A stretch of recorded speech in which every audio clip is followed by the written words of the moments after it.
కష్టంగా ఉంటే ఆయన సునాయాసంగా నోట్లో నుంచి చెప్పేటి అబద్ధాలే కదా అని 1,40,000 కోట్ల రూపాయల గురించి చెప్తా ఉన్నాడు అని అంటే ఇక దాని అర్థం ఏమిటి?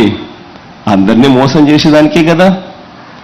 ప్రతి ఒక్కరూ కూడా ఈ విషయాన్ని గుర్తుపెట్టుకోండి.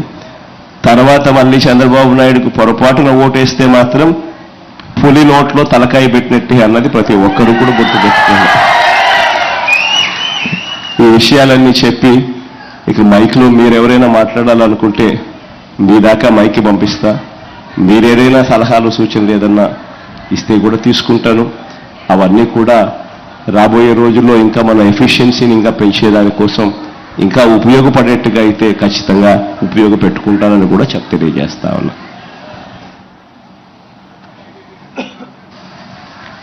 కష్టంగా ఉంటే ఆయన సునాయాసంగా నోట్లో నుంచి చెప్పేటి అబద్ధాలే కదా అని 1,40,000 కోట్ల రూపాయల గురించి చెప్తా ఉన్నాడు అని అంటే ఇక దాని అర్థం ఏమిటి?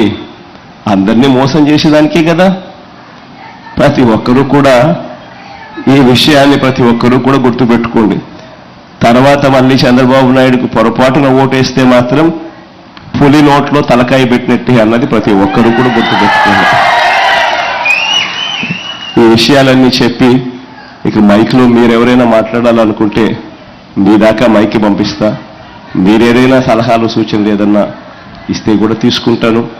అవన్నీ కూడా రాబోయే రోజుల్లో ఇంకా మన ఎఫిషియన్సీని ఇంకా పెంచేదానికోసం ఇంకా ఉపయోగపడేట్టుగా అయితే ఖచ్చితంగా ఉపయోగపెట్టుకుంటానని కూడా తెలియజేస్తా ఉన్నా.